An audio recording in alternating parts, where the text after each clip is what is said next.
Doop, doop, doo. Doop, doop, doop, doop, doop. Cool. Are we on? I think we are. Excellent. Hello YouTube. Welcome back to Folky Fridays number 21. In today's video I will be talking about DADGAD. I've had so many people request it so consistently ever since I started doing the channel. Recently, more than ever, there's been a huge upswing in interest in DADGAD since the Jordan Lively video. So I'm going to be talking today about some of the things that I learned from talking to him, and also some of the new DADGAD things I've been playing about with recently. I must say, throughout my guitar career thus far, I have been a staunch disparager of DADGAD, only because it has a tendency to be sometimes, not always, I have to qualify this, but it does have a tendency sometimes to be used in the same way consistently over every tune, and then have a capo moved about and you hear the same thing again and again. And it does, that winds me up, and that's why I don't like DADGAD, which is terrible. That's very prejudiced of me, so I'm sorry. I'd like to formally apologise to all the fantastic DADGAD players out there who don't do that, which is the vast majority of DADGAD players. So I'm sorry, I was wrong. Thing number two that sometimes I find problematic with DADGAD is because I really like music theory and jazz chords, and I like being able to take a principle and apply it in multiple places and work out all the variants of it. That is quite difficult to do in DADGAD because it's tuned in such uneven intervals.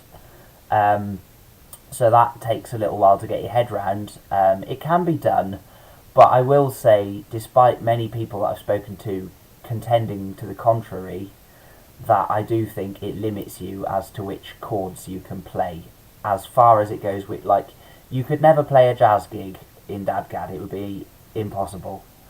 That being said, we're not playing jazz, we're playing folk music, and for folk music it really does make your life very easy. It always sounds lovely.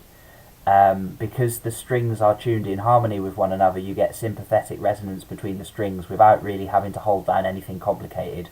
So it just has this really lovely kind of ringing open sound that everybody knows and recognises and loves.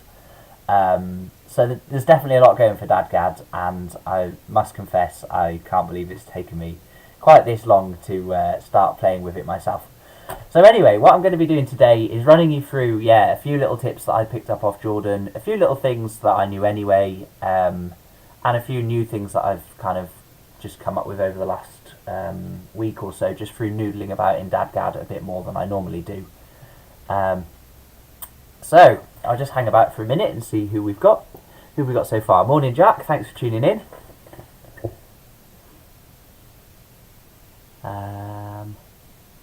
And we've got some lurkers. Hello to the lurkers, wherever you are. Thanks for tuning in as well.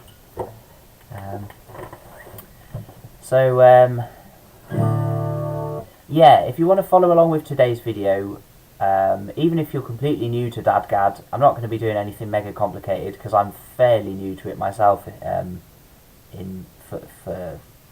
For more complicated stuff, anyway, for basic jamming along with tunes, I've played about with it in the past, of course. But hi Yvonne, thanks for tuning in. But anyway, yes, so you'll need to be in DADGAD. Here are the Ds. That's the bottom string. So if you're in standard at the moment, just tune your bottom string down a tone, so it's D like that. Then A and D stay the same. And then above that you've got G, same as before, same as in standard, and then the top two strings both go down a tone as well. So you've got A and D. And that means that if you put this index finger on here, second fret of the G string, you get a really lovely D chord. Just a quick little bit about the music theory of DADGAD before we get on to the first thing I want to talk about, which is a really handy scale that Jordan told me about. With Celtic music, way back before pianos and guitars and accordions and harmony instruments got involved with Celtic music, um, Celtic music was being played on instruments which could play one set of notes, one set of pitches, and they could not play any notes together. Instruments like singers, unless they were singing in a group, of course, whistles, and then along came fiddles, and you could do violins, viols, I suppose it would have been originally, and lutes and instruments like that, where you could do more complicated things. But I think viols were probably, I imagine anyway, I'm not a music historian, so don't quote me on any of this, but I imagine they would have been a sort of early stepping stone towards harmony within Celtic music. But initially it's very much based around the melodies and not really very much around the harmonies. Celtic music existed long before equal temperament existed as well, which meant that only very simple harmonies can really be played if you're tuned in just intonation, because more complicated, jazzier harmonies sound out of tune, or they don't necessarily sound out of tune, I suppose, but some of them will sound unpleasant. You can't do any non-diatonic chords, any kind of chromatic linkery or any of these things that I talk about. Very much sound dreadful. So anyway, so DADGAD's got this very kind of modal feel, and what I mean by that is that the chords are ostensibly very simple. You've got a lot of chords where you leave ringing open strings in, because the open strings at the top, for example, are D and A, which is the root and the fifth in the key of D. And obviously, if your melody is in the key of D, the root and the fifth are the two most stable notes in that key. So they're never going to bother anybody, they're never going to bother any of the notes. Never a problem, they're always safe. And if you look at this D chord, you get a lot of these kinds of, a lot of people call them modal chords, which is a bit misleading really. But that's just a chord which doesn't have a third in it, so it's neither major nor minor. So if you look at this D chord, you've got D, A, D, A, D. It's just roots and fifths all the way up. So that chord can be, you could use it in place of a minor chord or a major chord, because there's no third, so it doesn't specify. If I add a third in, that's a D major, and this is a D minor. So that's the effect that the third has, is to make the chord one or the other. But if you've got no thirds, you just get a very nice open ringing sound with no particular kind of flavours to it. It's just kind of bright and strident, you know. It's not got the kind of, you can't get the kind of depth that you can if I play a D major 7, for example. That to me has got a lot more kind of emotional content. It's a lot more complicated, that chord. Things like this, you know, if I play a D major 9, which would be like that in DADGAD, you know, that's got a lot more story to it.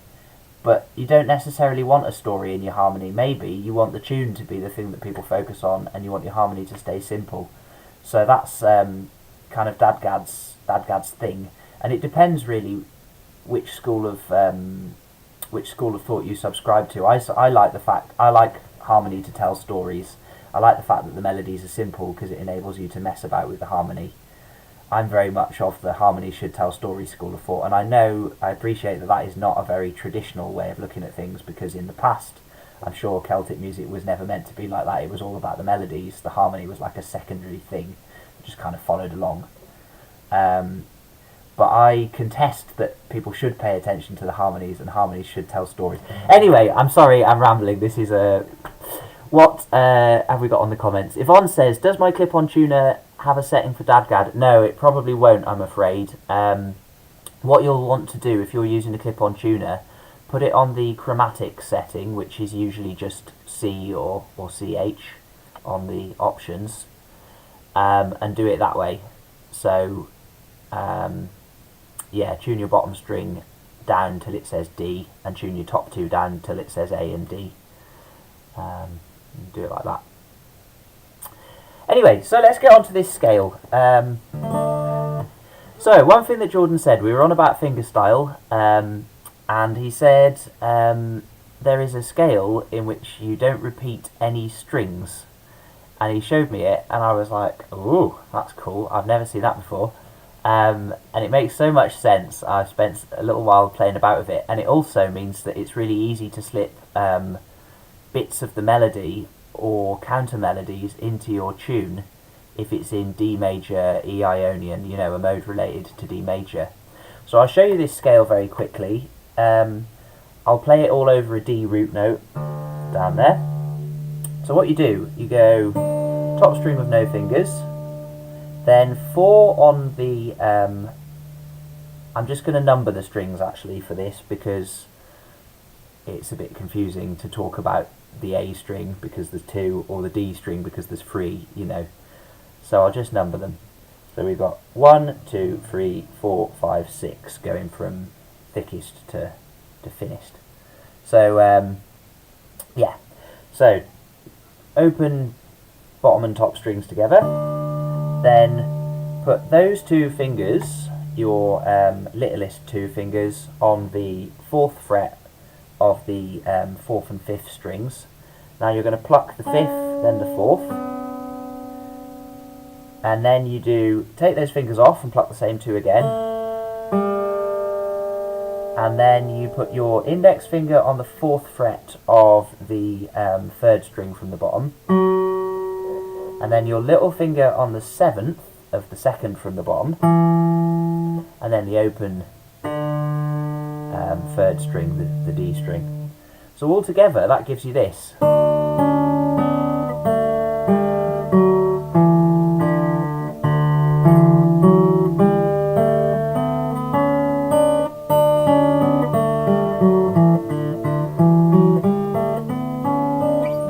And the really good thing about this is it lets multiple strings ring over each other, which, because they're all harmonious, because they're all at the same scale, sounds absolutely lovely. I think the term Jordan used was harp-like, which I thought was nice, very traditional.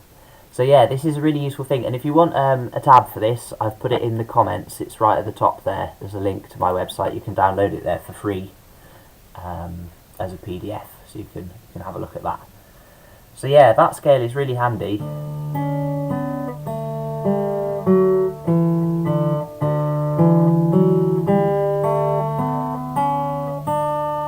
And you can actually, it's a bit more complicated, but you can, if you think that this string and this string, the 4th and the 5th strings, are always a tone apart, you can continue this pattern up the neck, I've since discovered. So you can go, there's a D on the 7th fret of the 4th string. So if you start with your open top string and you go up to the 9th fret, you can go there, like that.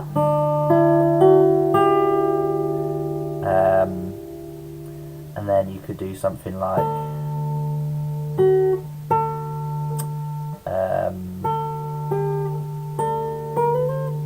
oh, that's it. Yeah, then you can make this shape at the top and go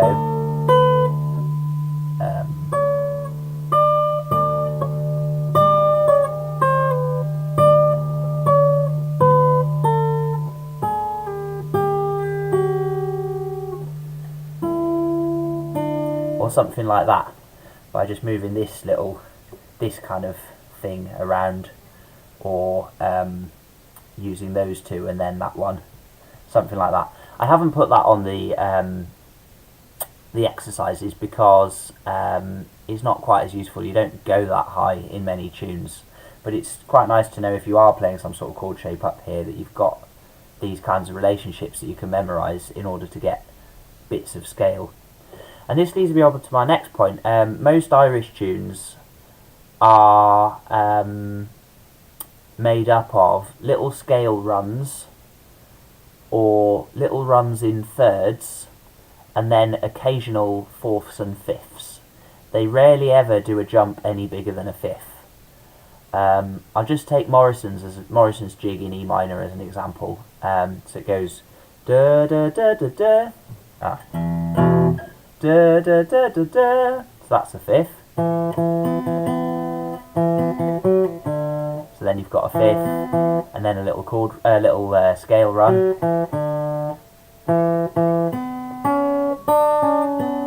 So fifth, scale, scale, and a third at the end. So you mainly get thirds and scale runs in the vast majority of Celtic tunes. And so for that reason I had a little think about this scale exercise, and I worked out a way that you can play the whole scale in thirds, going 2 forward and 1 back, also without repeating a string twice. And through a combination of using the scale pattern that I just showed you before, and using this thirds exercise that we're going to do in a minute, you can pretty much work out most tunes in D major without ever repeating a string. The reason why you would want to avoid repeating a string is because you'll find your right hand probably doesn't pluck that fast, and the speed that tunes go at is very hard to pluck the same string twice fast enough to do 2 quavers in an average tune. So if you can do 2 adjacent strings instead, then you'll be able to do that a lot faster than you can do that. Unless you're a kind of crazy Spanish guitarist or a Portuguese player who does the double-sided fingers technique, which is really cool, or something like that.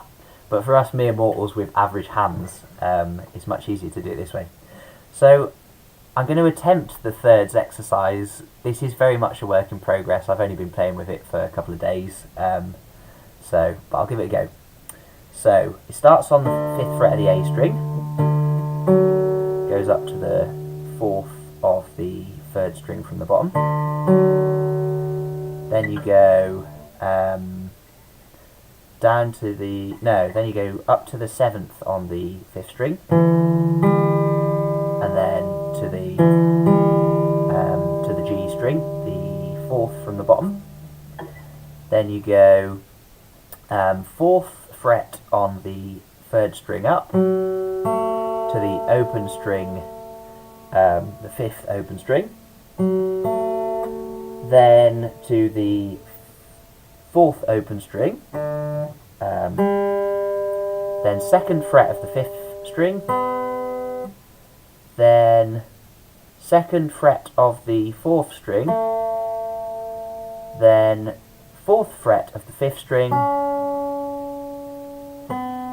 4th fret of the 4th string, and then open top string, and then 4th fret of the 5th string, 2nd fret of the top string, and then you finish. You could just finish on the top string with no fingers, which would be your last D note, but I'm going to finish on the 5th fret of the string below that, because that way I'm keeping to my stipulation that I'll never repeat a string. So I'll just play that together again. Oh, sorry.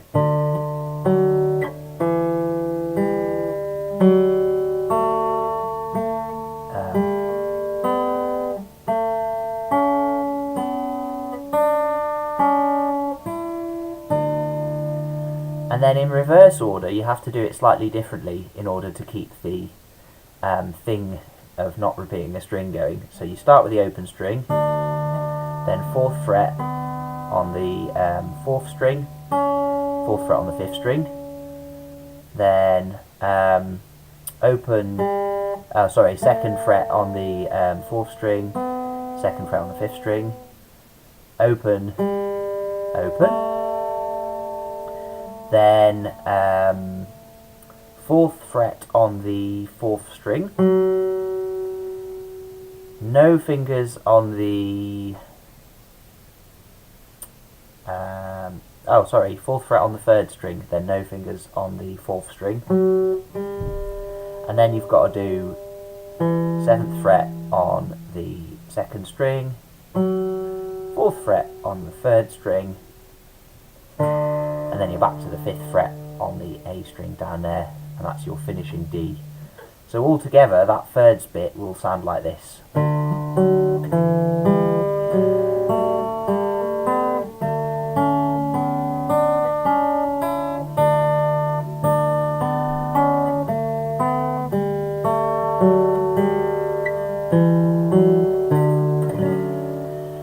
And it's a really good thing to practice, fingering it the way that I did it there, because that way you can keep most of the notes held down for as long as possible so that they ring over their neighbours, and that gives it this really nice open ringing feel.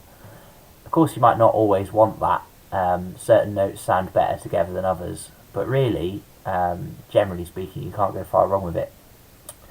So through a combination of those two exercises, and getting used to fingering those thirds in different ways so that you're not repeating strings, you'll find you can pretty quickly and easily work out lots of tunes using little sections from either one of those exercises just chained up, because as I said before, most tunes are in fifths or thirds or little scale runs. So yeah, that's one thing that I think is helpful. Do I have anything else to say about that particular bit? No, I don't think so, not for now. Let's move on and have a look at some chords, because I said I was going to talk about the DADGAD mindset. And what I mean by that is, it's more of my kind of approach that I talk about in backing guitar techniques for traditional Celtic music, where I talk about altering the harmonies for variation.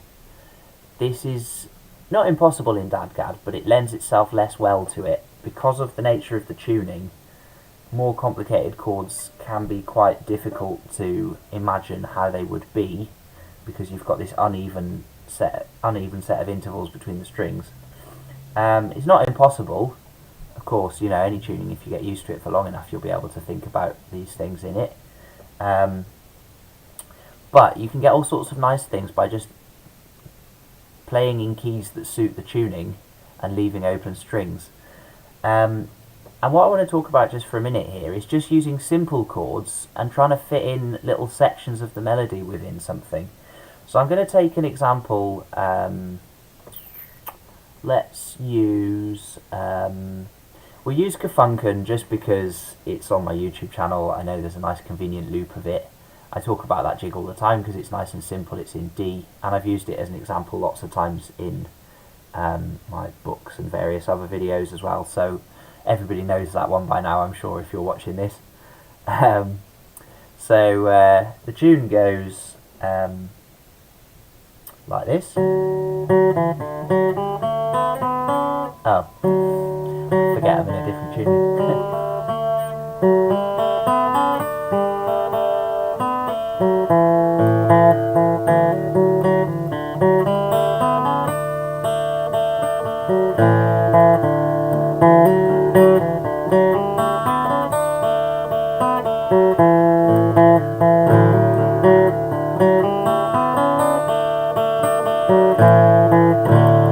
That's the A part, something like that.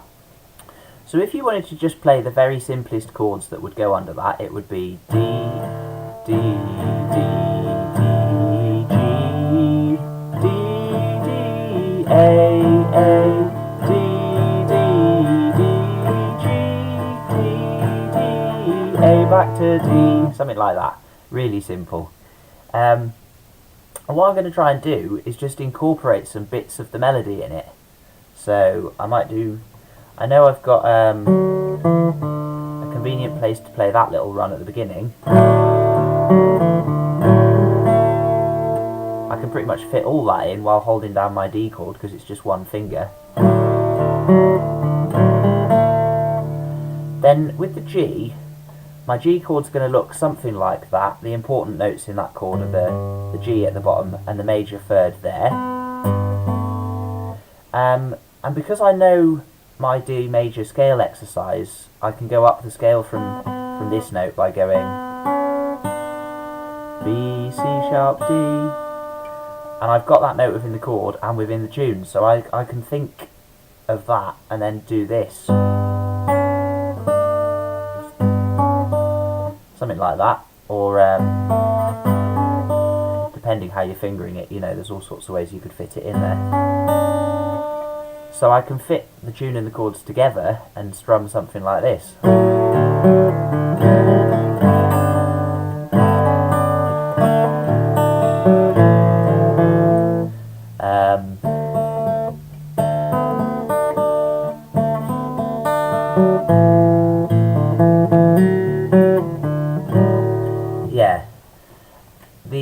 next little bit, so after it goes, the next part goes, and then onto the A chord.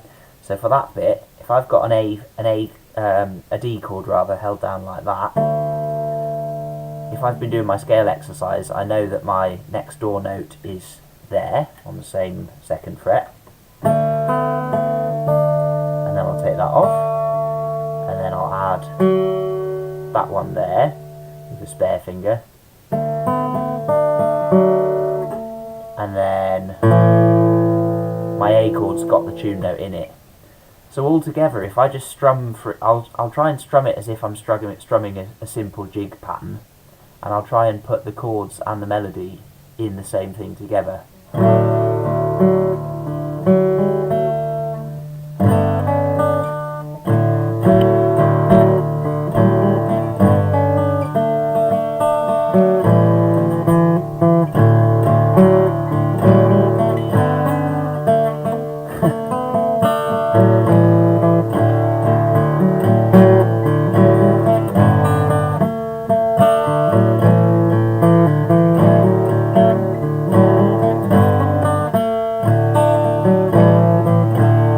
Something like that. So using this exercise, it's really easy to find little bits of the melody, assuming that you know the tune well. It's really easy to find these little bits of the melody while you're going along with your chords. That is assuming that you're in the key of D major. We'll have a look at some other keys in a minute. Hi Liam, welcome aboard. Yvonne, the light is bright behind you. I'm finding it hard to see where you're placing your fingers.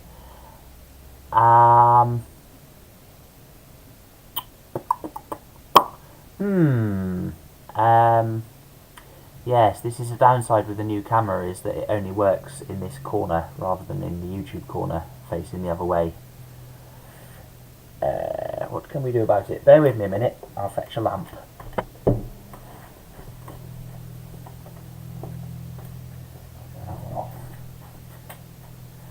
Shut that one.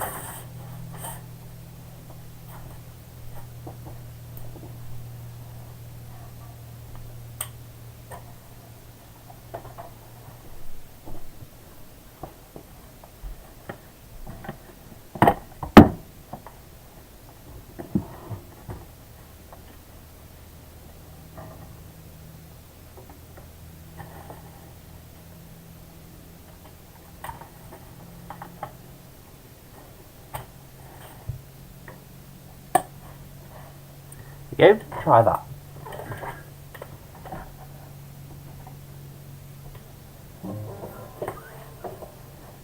Yeah, hopefully that'll sort it out.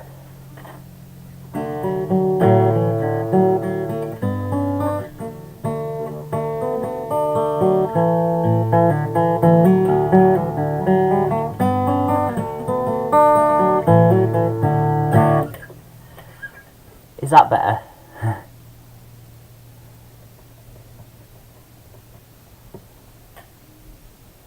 Cool.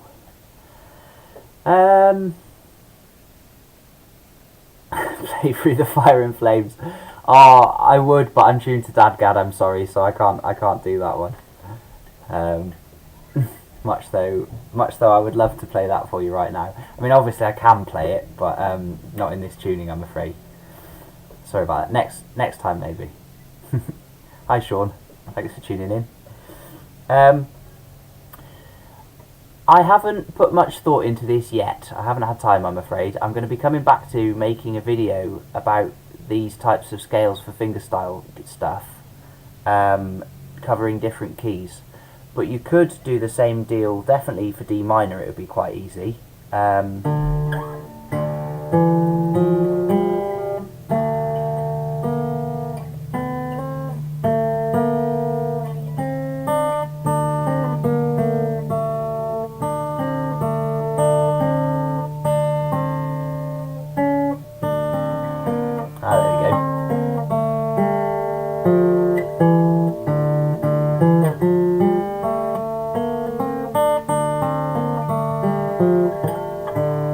That sounds epic, doesn't it? Anyway, so that would be a good thing to think about. If you can try and, if you are enjoying playing about with this kind of counter melodies with simple chords idea, you could work ones out for other keys that suit DADGAD. G major as well suits it quite well. A major can be done, but it's tricky. And then any key that's related to D or G, of course. So E Dorian, B Aeolian, and A Mixolydian, diddly D. And then for the G ones, you've got A Dorian, E Aeolian, and D Mixolydian.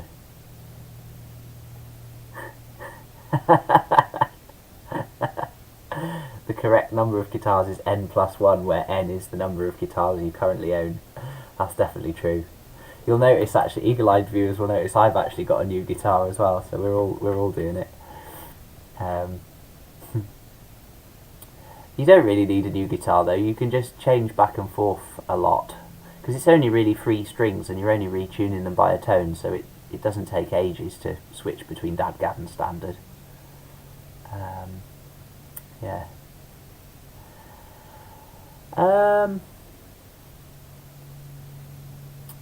Yeah. Matt, it was you actually who requested the DADGAD videos. So I hope this kind of approach of using really simple chords but doing it with tunes that you know well and trying to fit in little bits of counter melody using these scale patterns would be an interesting one to think about. So maybe have a look at that and see how you get on with it. Has anybody got any questions about any of this before I move on to other keys?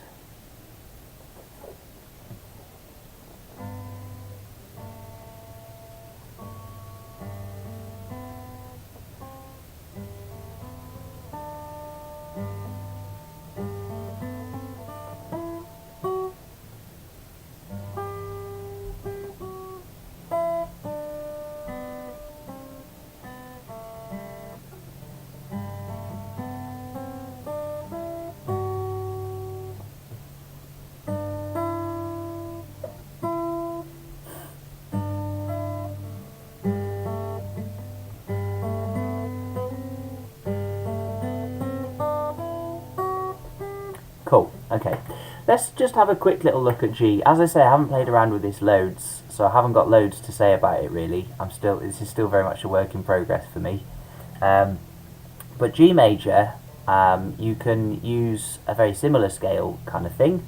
So your starting chord is G. You can play it with just 2 fingers if you want spare fingers for adding little bits of tune in. So it doesn't matter which way you do it. This is another very simple, very folky sounding chord because you've got G, D, which is G's 5th. Then you've got a major 3rd there to tell you it's major. If you want this shape to turn minor, you just get your 3rd and move it down a fret. So if you want it G minor, you could do it like that. Dark. I like G minor, it's a good key. But yeah, and if you fret it like this or like this, so that you've got some spare fingers about, you can make a similar kind of deal with the scale. So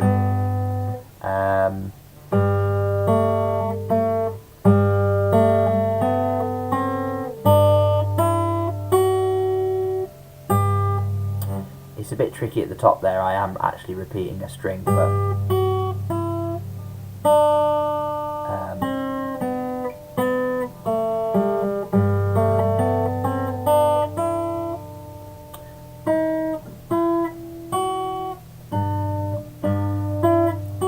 could do it like that, I suppose.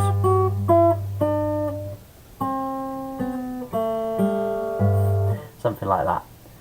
But I'll just run you through quickly what I'm doing for that one. So it's starting on the 4th string, no fingers, and just holding down the bottom 2 on the 5th to give me kind of more or less a G chord.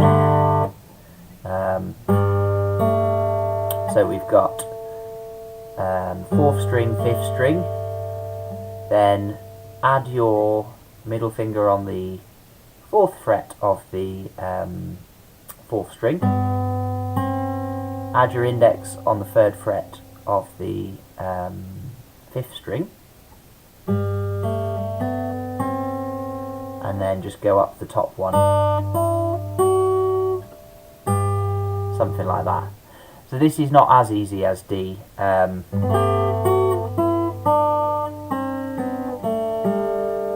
it can be done, something like that. It's a really useful little technique to think about, and if you're really enjoying this thing of using the D scale, which is easier, you could of course always just fall into the rabbit hole of moving your capo around. Just don't tell anyone I told you how to do it. The B part, yes. Oh, which keys don't suit DADGAD? Folk keys that don't suit DADGAD.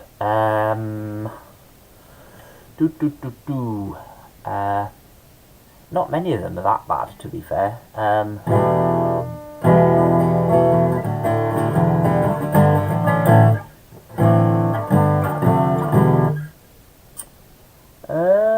trying to think of one that doesn't.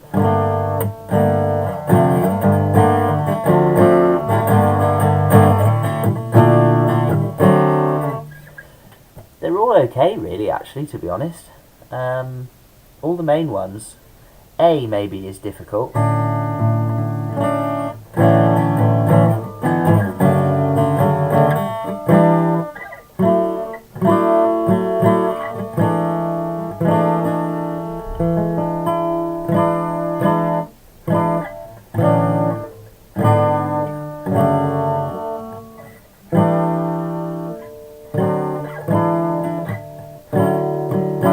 Yeah, A major's a little bit tricky, but you can do it. It's definitely doable.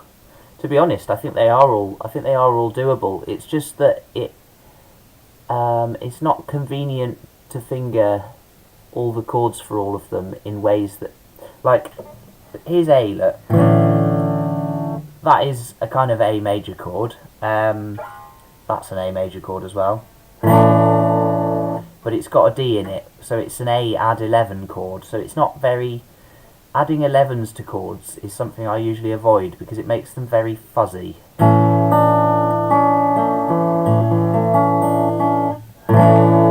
So you can play A major in DADGAD.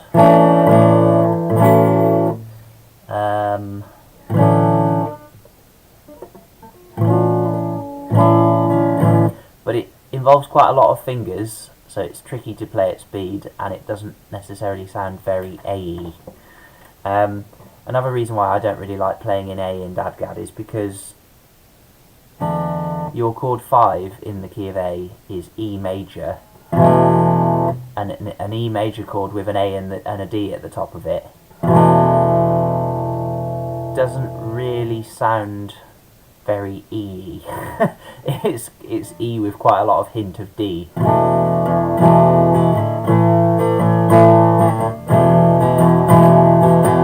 suppose it's alright actually, isn't it? It's an E7 chord, isn't it?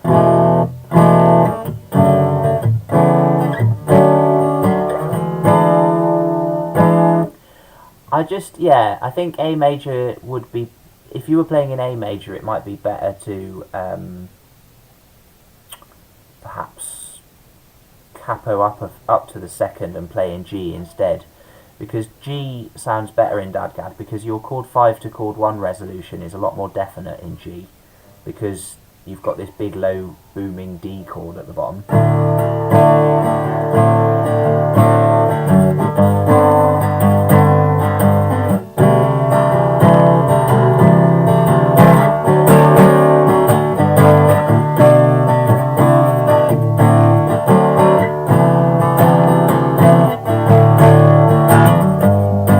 It sounds a lot more definite when it comes back, whereas if I do it in A, there's no low string which has an E as a root note in DADGAD, so the only E you can play that is a low E is this one down here, and that's quite a pain to finger. You can play it like that, but if you want to do anything high up, then you haven't got a low root note to rely on, so it doesn't sound very definite when it comes back to the A. So I just think A sounds a bit naff in DADGAD, but they're all doable, Matt. That's the actual answer. Yeah. Have I got the B part for that tune from a few minutes back? I've never played it before, but we'll work it out. Yeah. So.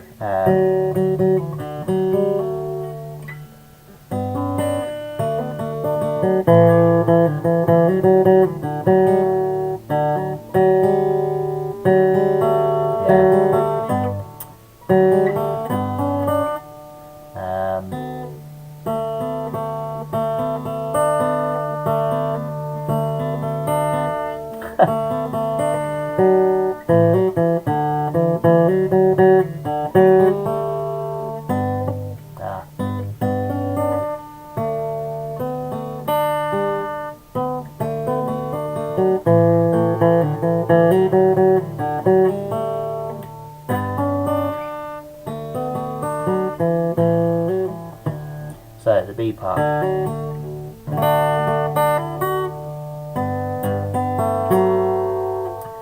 This is a really nice chord if you're in DADGAD. If you make your G chord like that, just a root and a third, and then you add your index finger on the 4th fret of the 3rd string up, that gives you a really nice G major 7 for chord 4.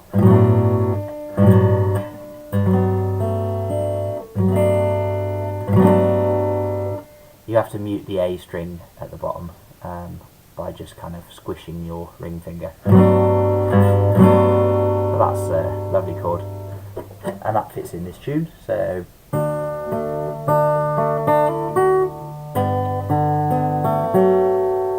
there's your A major 7 chord, G major 7 chord, sorry.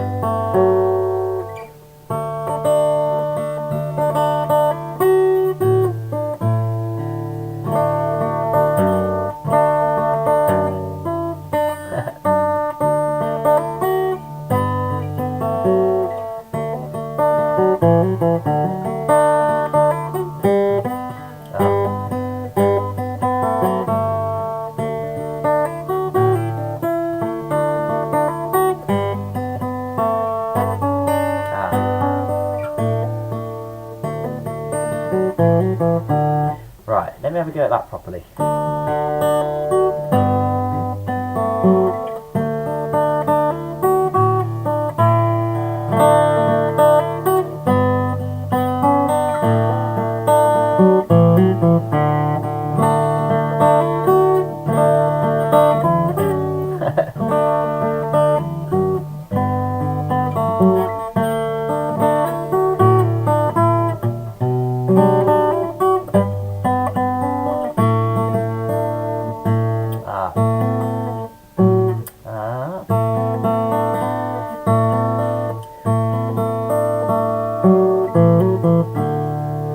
Something like that.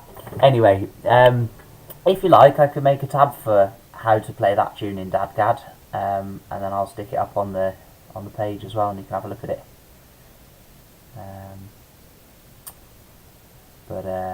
Yes. Also, Sean, if you want to learn that tune, there's a recording of me just looping it on it's on an electric guitar from ages ago, I'm afraid. But you could play along with the loop and work it out from that if you like. Yeah. Yvonne, I play in a session 3 to 4 hours long. Oof. And I'm finding that I'm getting tennis elbow in my left arm. Are you right-handed, Yvonne? You are, aren't you?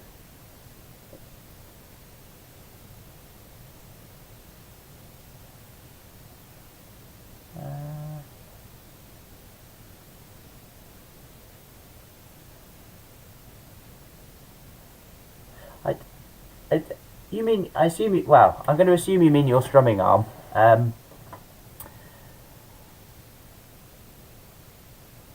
Maybe you're left-handed, I don't know. Or maybe it is your fretting hand, I don't know. But strumming arm, have I got any tips for that? Quite stiff at first. Suggestions for exercises. Yeah, okay.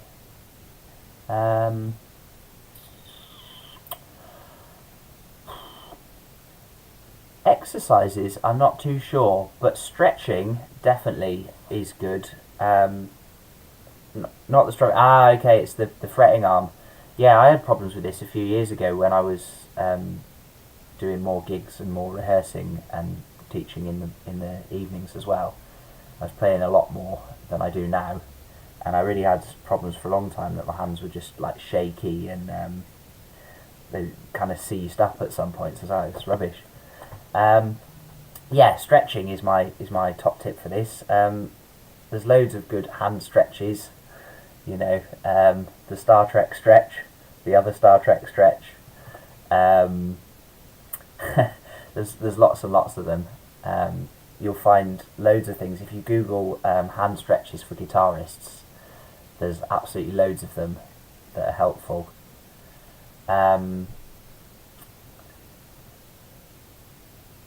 I suppose the other thing would be lower the action on your guitar and try playing with lighter strings if you're going to be playing for a long time.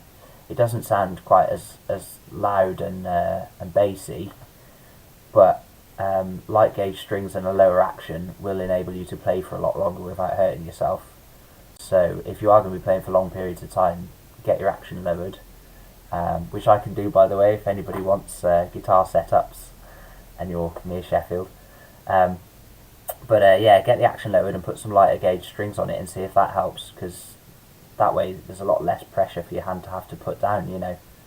That'll probably contribute.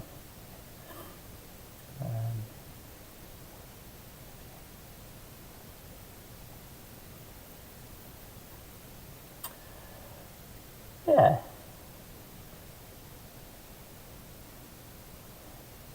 If nobody else has got anything... in D-Tune, do you use different fingering for chord shapes or the same shapes?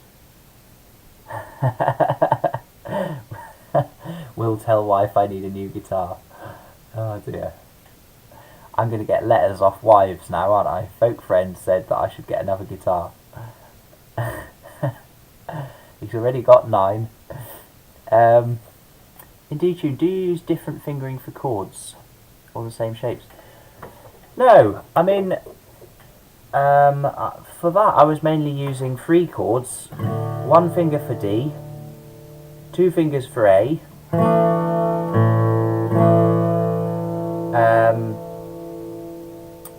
and 2 fingers for G. I sometimes switch which fingers I do those with, but it's always that shape.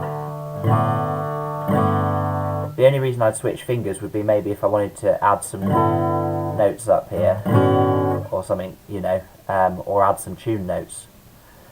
If I just play through that Kafunkin thing again really slowly, you'll see I'm only really using those 3 shapes. And sometimes with the G chord, you can get away with leaving that one off. You can just do the root note. Because in DADGAD, if you're in a key related to D, none of the strings are going to sound too horrible with it. So you can get away with leaving out the 3rd of G there. So if I do the first part again,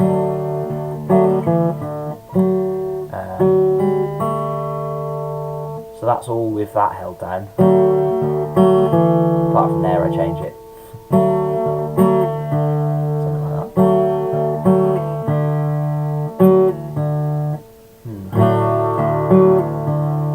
Yeah, so there I take it off. Then I've got that one added because that's the tune note. Then I take those off, no fingers for that bit, because the tune notes are there. Then for the G, I've switched my finger. I'm holding down the same shape, but I've switched to my ring finger holding down the 6th string, and my index finger holding down the 4th string. And the reason for that is that the tune note is adjacent, and I can now do that with my middle finger.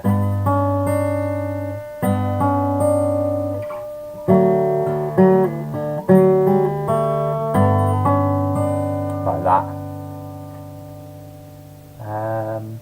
Then we've got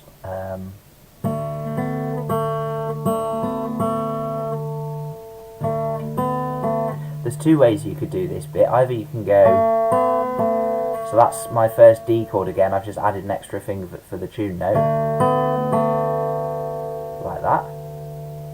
because this is the relationship that's really useful in DADGAD, is this string and this string, the fourth and the fifth string, are always a tone apart. So you can always go, if you have two notes that are a tone apart, you can do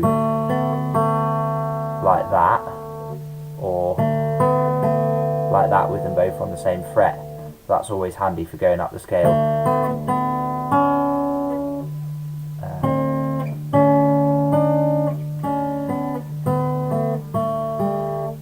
Those kinds of things. So let me do it again from the start. So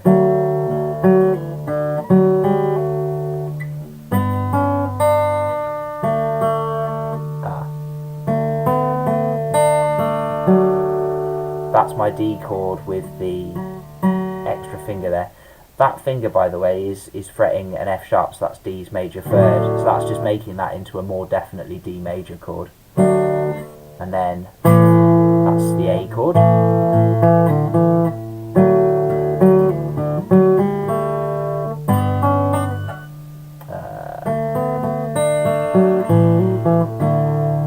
So yeah, no, it's all based around those three really simple chord shapes.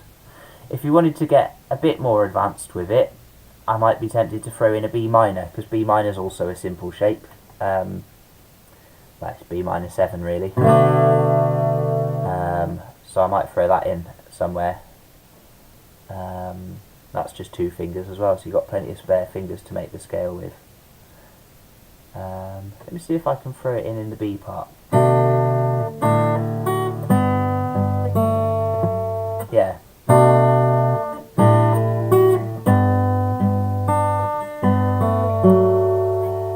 Yeah, you can do it like that.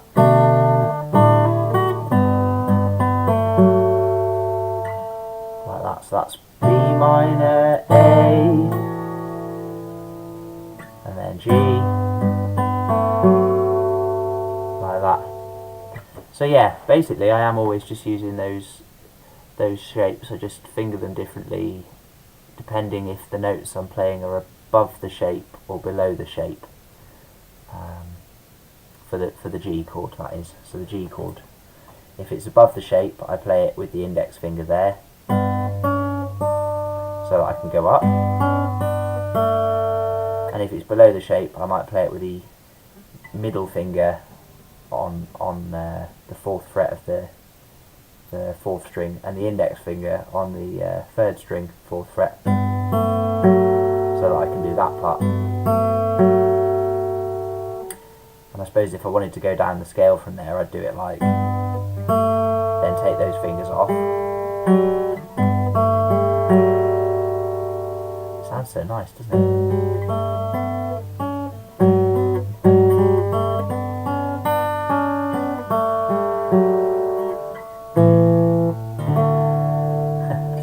Just last thing on this as well, if you're playing about with those D scale exercises, which I've put at the top there, think of a really simple tune which is just made out of little jumps.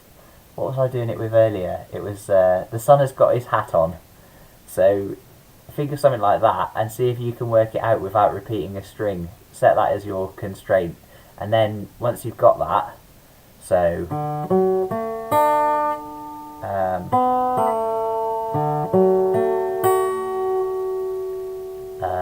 here I'm going to struggle not to repeat one. I can do it there. So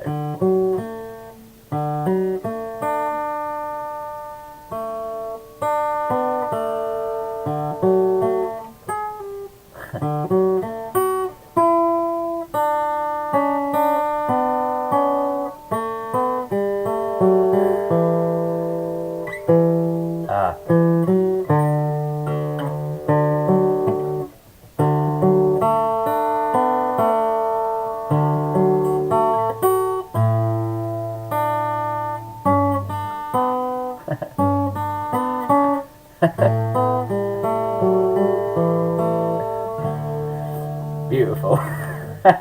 Anyway, if you take a simple tune and try and work it out with that constraint applied, it's a really good way of taking just an exercise and using it in lots of different ways that will enable you to kind of get used to hearing a sound in your head and knowing that there's two different ways you could find it on the fretboard.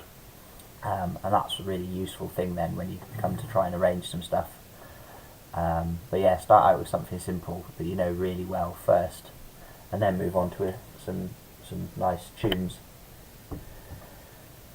Yeah, so that's about it. That's my first little foray into DADGAD. Sorry it's not been as polished as these things usually are, because I'm still messing about with it, but I hope it's been helpful to some of you anyway. Yeah, I think I'll leave it there for this week and go and eat something. So yeah, thank you all very much for tuning in. Thank you to Jordan for the helpful tips. And I will be back next week with some sort of DADGAD themed video as well, which will be out on Thursday, or I might try actually moving them to Friday, because they seem to get more views if I release them on a Friday. So it may be out on Friday, maybe out on Thursday, but it'll be out next week. And Folky Fridays will be back next week as well. And if you've got any things that you'd really like to see me talk about, then just send an email to info@finaleguitar.co.uk. Nice one. Thanks all for tuning in. See you next time.